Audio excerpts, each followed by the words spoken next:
Well, oftentimes programmers associate the values inside an array with items in the list box. Now we talked several times about the fact that um, you know the list box items and the array elements are like they kind of go hand to hand.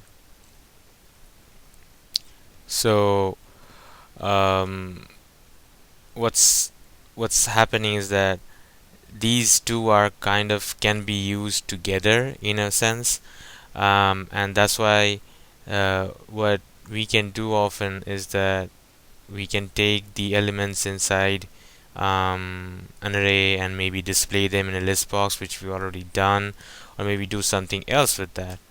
And so here's an example. What I'm trying to say that here this application is like something a manager at a performing arts center want, which displays the total amount that a customer owes for tickets. The customer specified number of tickets. The customer specified the seating arrangement, like where exactly do they want to get seated in the arts center. And based on their input, the array will calculate the total price. Sorry, the application will calculate the total price.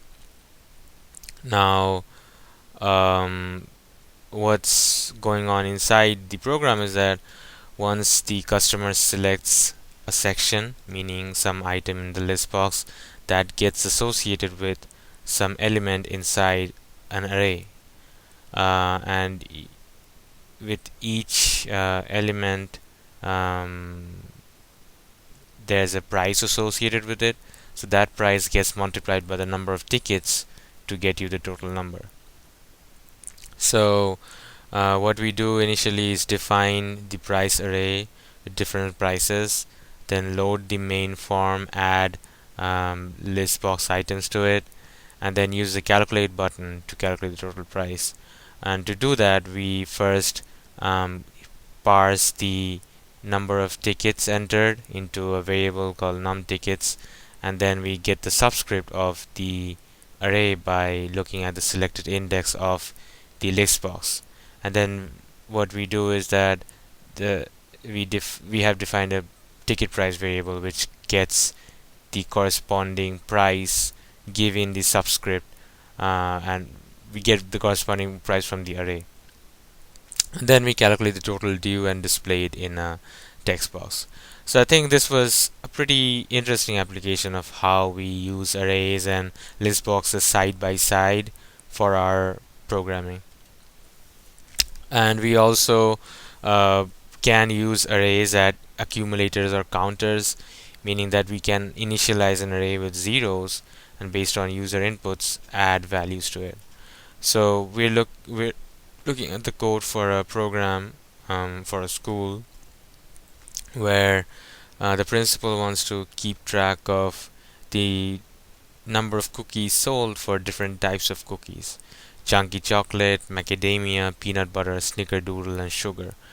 So what the application does is that it allows anyone to enter the number of boxes of each type of cookie sold and then just update the number in a label. So first we make a list box with the different types of items, and then we have an add button which basically adds the input to the corresponding item in the array. So for the add button we have a bunch of variables defined. We have an array called total boxes sold, some sold and subscript variables, and then what we do is we take in whatever is input as sold text box and assign it to sold, and we look at the selected index in the list box and assign it to subscript.